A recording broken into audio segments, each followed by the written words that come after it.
खासदार संजय राऊत यांनी केंद्रीय गृहमंत्री अमित शहा यांच्यावरती तोफ डागली आहे। राऊत यांनी अमित शहा यांची तुलना औरंगजेबाशी केली आहे। महाराष्ट्र काबीज करण्याचा शहांचा हट्ट असून औरंगजेबाप्रमाणे महाराष्ट्रावरती हल्ले करायला शहा आल्याचा आरोप संजय राऊतांनी केला।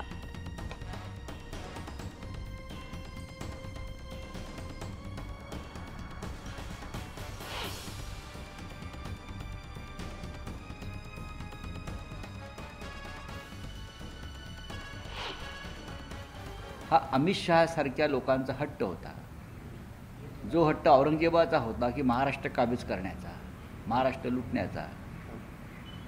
त्याच प्रकारचा हट्ट अमित शहा घेऊन महाराष्ट्रावर सतत हल्ले करतायत। पण महाराष्ट्राची जनता, मराठी जनता या त्यांच्या हल्ल्याला चोख उत्तर देईल। तुमच्या हातात सत्ता आहे, पैसा आहे, केंद्रीय यंत्रणा आहे, म्हणून तुम्ही भाई ही सगळी आयुध गळून पडल्यावरती मग भाईगिरी करा आमच्याशी। पोलीस यंत्रणा, ईडी, CBI हे तुमच्या हातामध्ये आहे। हे सगळं एक दिवस बाजूला ठेवा आणि या ना समोर। संजय राऊतांचं आज सकाळचं हे वक्तव्य, या संदर्भात प्रतिक्रिया जाणून घेऊयात। भाजपचे नेते राम कदम आहेत आपल्यासोबत सध्या फोन लाईनवरती। राम कदमजी, संजय राऊत आज सकाळीच म्हणालेत, एकतर अमित शहांची तुलना त्यांनी औरंगजेबाशी केली आणि महाराष्ट्रावरती हल्ला करायला आले असं म्हणालेत।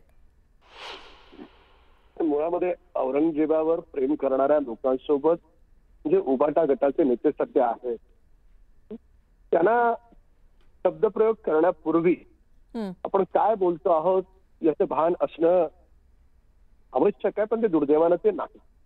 आता कालच न्यायालयानं जो निकाल दिला, त्या निकालात मी व्यक्तिगत कधी बोलत नाही, पण त्यांना 15 दिवसाची कैद आणि शिक्षा ठोठावली आहे की कसं धादांत खोटं बोलतात म्हणून न्यायालय शिक्षा ठोठावतंय।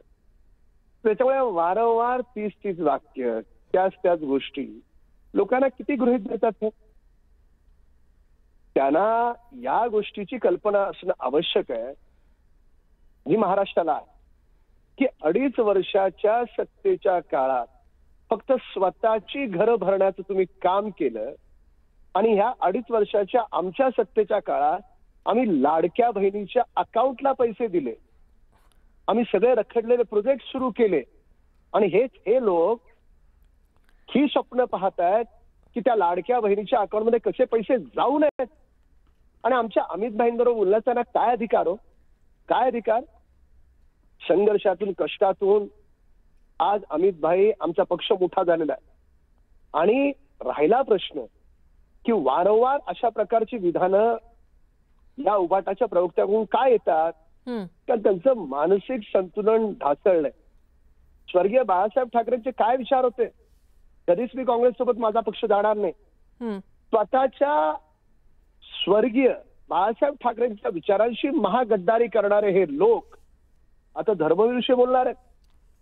स्वर्गीय आनंद दिघे साहेबांना कोणी त्रास दिला, एकदा धर्मवीर जाऊन पहा, आणि ते त्याला टोचतंय, कुठेतरी बोचतंय। त्याच्यामुळे आदरणीय देवेंद्र फडणवीस साहेब ज्यांची प्रतिमा महाराष्ट्रात देव माणूस म्हणून आहे, तर त्यांनी काल जे विधान केलं, पत्रकार परिषद नव्हती, सगळे जे मीडियाचे बाईट घेत होते, जे बोलले ते बऱ्यापैकी राऊतांना झोंबलंय।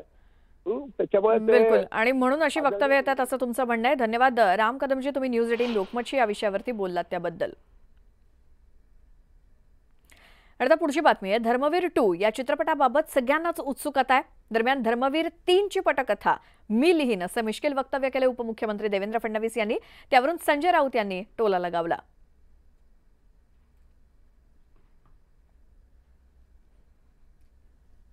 मी सगळ्यांना विनंती करेन की सगळ्यांनी सिनेमा हॉलमध्ये येऊन हा सिनेमा बघा। पुढच्या पार्टमध्ये तुमची भूमिका काही असेल अपेक्षित आहे का, उत्सुकता आहे